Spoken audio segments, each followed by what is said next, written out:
They say a pond is just water in a yard.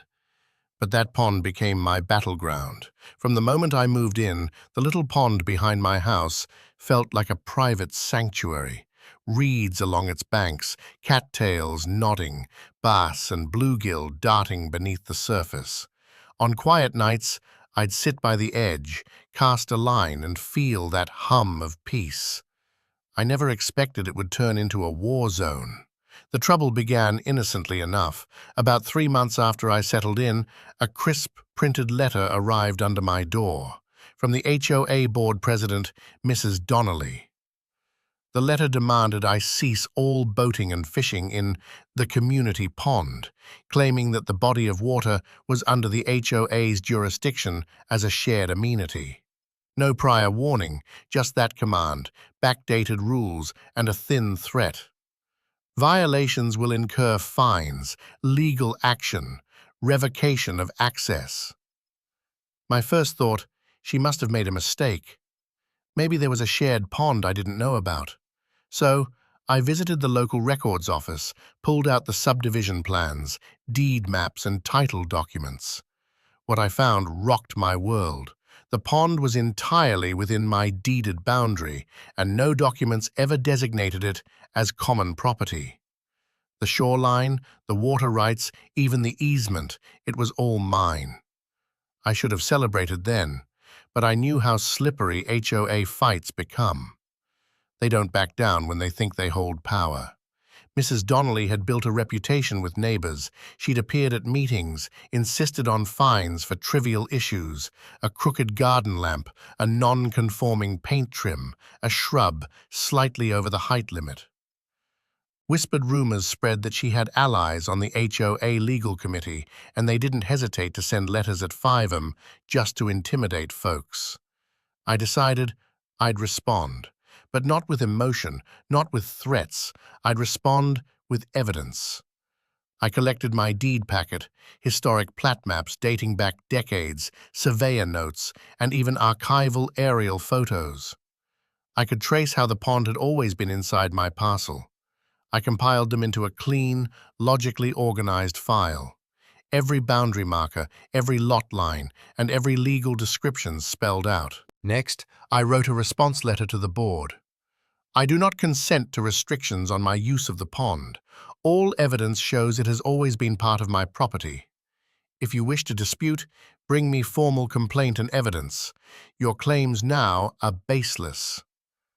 I mailed it certified, kept a copy, and put the proofs in a binder. That should have ended it, but in HOA drama, the battle always deepens. A week later, I saw a new sign pinned to the HOA bulletin board. No fishing allowed in common waters.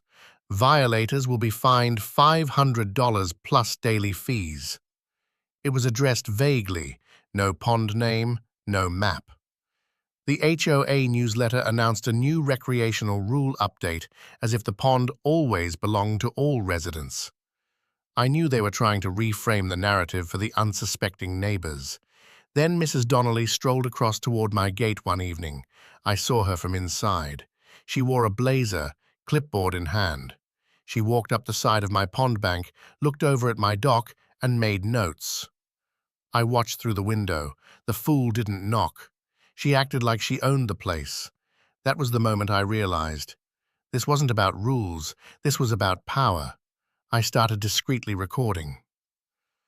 I walked the property line at dusk, filming boundary stakes. I flagged survey markers. I invited a licensed surveyor to walk those lines and confirm what I already knew on paper. The surveyor walked, measured, stamped his report. The pond, the water, the dock, even the right-of-way to its edge, all part of my lot. I paid him, took the results, but of course, I couldn't just go public yet. HOA courts, small claims, their lawyers, they thrive when you slip. I strategized. I would let them make the first public move. I'd respond. I'd expose, but on my terms. One evening, a neighbor approached me. "Did you see the new HOA letter? They're claiming the pond now belongs to the community. They want to enforce a pond use permit form." The neighbor was uneasy. Rumor had swirled that Mrs. Donnelly had been asking senior residents to sign documents about the pond. Suddenly, more neighbors were stepping up, uneasy, confused. I held a small informal meeting by my pond. I invited a few neighbors to walk the boundary, show them the survey, show them the deed, and explain exactly what was going on. I spoke to them with conviction. They're trying to flip your rights too. I saw in their eyes the shift, from frightened compliance to curiosity to quiet outrage.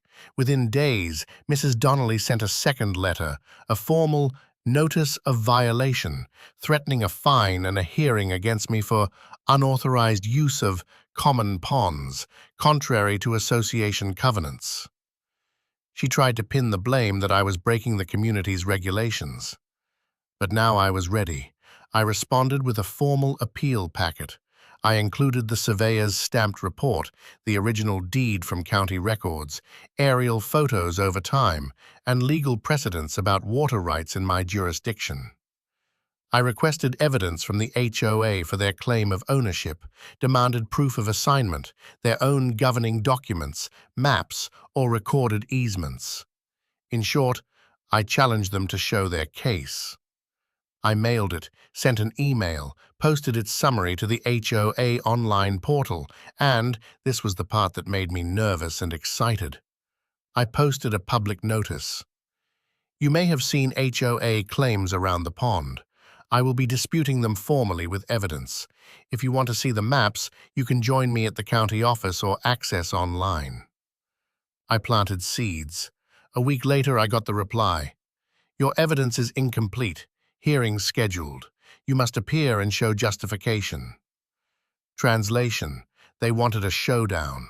That night, I lay awake thinking they had no real case, but in a hearing, they could intimidate, confuse, drag things out, rely on neighbors who don't read maps. I needed a backup plan, a public angle, a spectacle. Because in these YouTube-style HOA stories, the moment the board realizes you're not just fighting quietly, but broadcasting, is when the pressure really comes. And that's when I decided.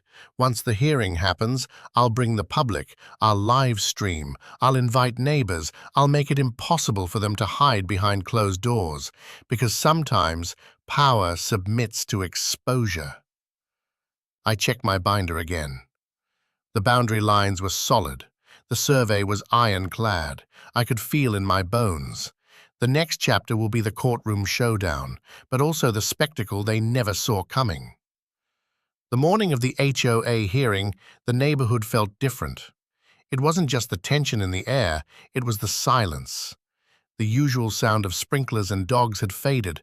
Instead, the entire community seemed to be waiting for a show. I could feel eyes on me as I walked out of my house, binder tucked under my arm, evidence prepared like a soldier heading to war. The meeting was set inside the small recreation hall, the one with outdated chairs, a faint coffee smell, and a banner that said, "Community Togetherness." I remember thinking how ironic that slogan looked under the circumstances. Inside, Mrs. Donnelly sat at the head of a long table with two other board members beside her. Her clipboard was already out, a neat stack of papers beside her, likely the rules she loved quoting. She smiled that practiced smile of someone who already believed she had won.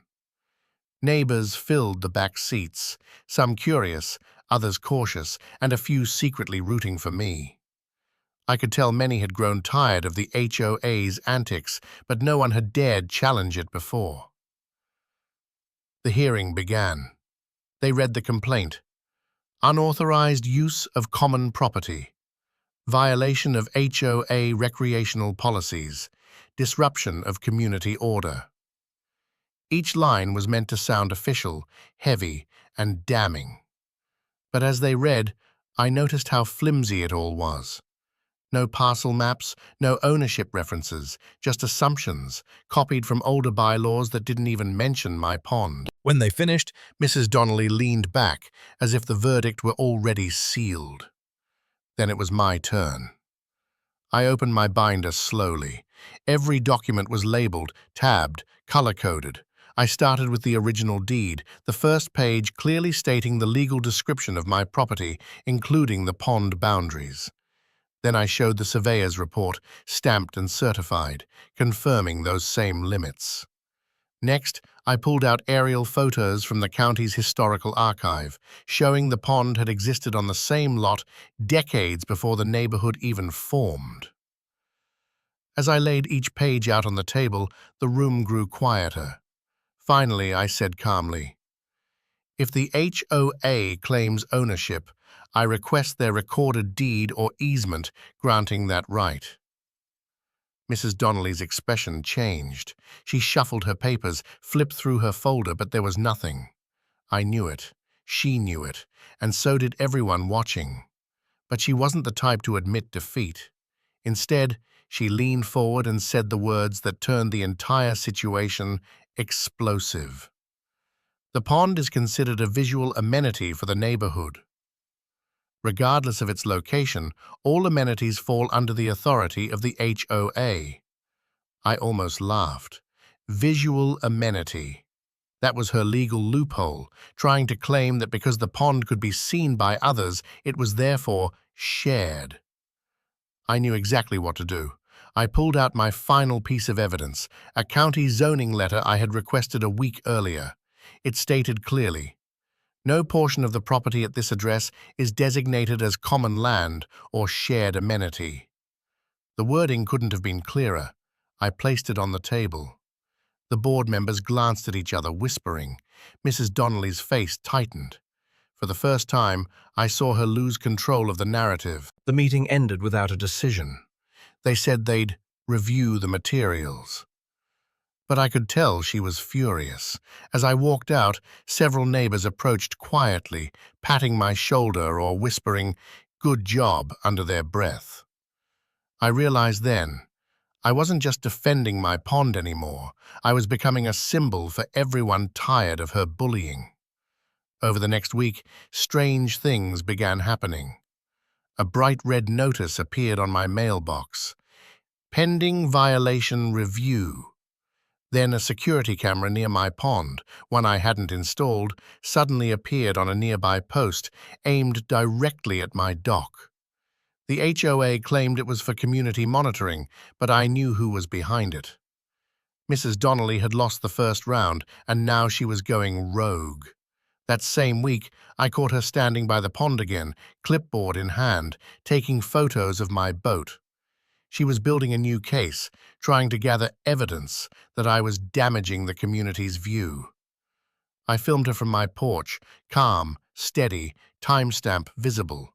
I uploaded the video to a local neighborhood forum, captioned, "HOA President trespassing for the 4th time this month."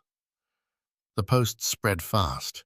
Within hours, neighbors were commenting, stories of her fines, her threats, her obsession with control.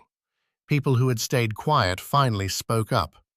It was no longer just my battle, it was everyone's frustration poured into one story.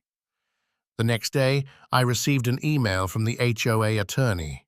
They were escalating the dispute to county court for clarification of boundary ownership. Perfect. That's exactly what I wanted, a place where evidence actually mattered. When the hearing date came, I arrived with my binder again, thicker this time. I had added copies of trespass reports, the footage, and even witness statements from neighbors who saw her cross my property line. In court, everything moved quickly. My lawyer presented the deed chain, a series of documents showing every prior owner's record since the land was first parceled. Every version confirmed the same thing. The pond was private. The HOA had never owned an inch of it. Mrs. Donnelly's side looked deflated. Their attorney tried to argue that the community relied on the pond as a shared feature, but the judge interrupted. "Reliance is not ownership." It was over. The judge ordered the HOA to remove all signage and cameras from the property and to issue a written acknowledgement of private ownership. They were also fined for unauthorized trespassing. Walking out of that courthouse felt surreal. Months of stress evaporated in a single ruling. But for me, It wasn't just about winning. It was about showing everyone what happens when you stand up to abuse of power. That evening, as I sat by the pond, watching the water shimmer in the fading sunlight, I realized how far things had come. I had started as one homeowner, defending his space. Now, I was the guy who'd beaten the most feared HOA president in the community. But deep down, I knew it wasn't over yet. People like Mrs. Donnelly don't vanish quietly. They retreat, they regroup, and then they strike again. And sure enough, the very next morning, I woke up to find something new. A large wooden sign hammered into the ground near my driveway. It read, "Coming soon, Community Pond Celebration Event." She was back. She couldn't own the pond, but she was going to use it anyway. And I knew, right then, that the next round wouldn't be in a meeting or a courtroom. It would be out here, on the water, because if she wanted a spectacle, I was going to give her one she'd never forget. The day after that wooden sign appeared, I realized Mrs. Donnelly wasn't just stubborn, she was delusional. Despite losing in court, despite a judge's order, she was now organizing a so-called community pond celebration event. According to the flyers she distributed door to door, it would be an annual neighborhood gathering to enjoy our shared scenic water. Our shared scenic water, the same pond that the court had officially declared mine just days earlier. I could feel the anger simmer beneath the surface, but this time I didn't let it take over. I knew if I confronted her directly, she'd twist it into another, aggressive homeowner incident. That was her favorite game. Provoke, film, and play the victim. Number. This time, I'd let her make the first move, publicly, under her own arrogance, and then I'd flip the entire thing around. So, I planned quietly. I checked the event notice again. The date, time, and even the catering company listed. It was scheduled for Saturday at noon. According to the flyer, there'd be banners, tables, and a small dock ceremony to honor community spirit. That's when I got my idea. If she wanted to make the pond public, then I'd make her publicity work against her.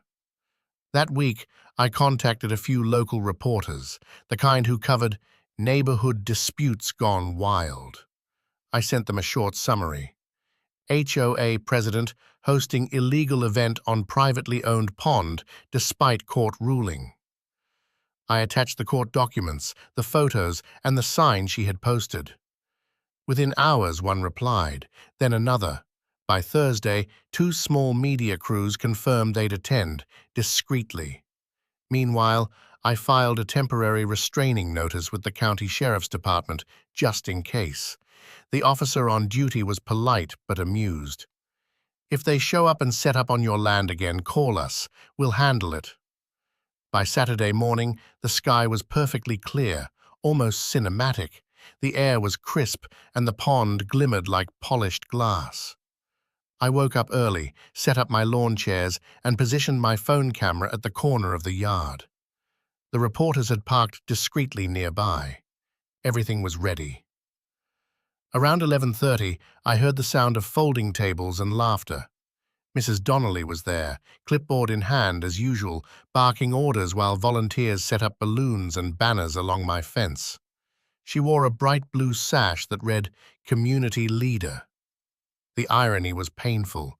Then, without hesitation, she walked right past the fence line, onto my grass, and began directing people toward the pond.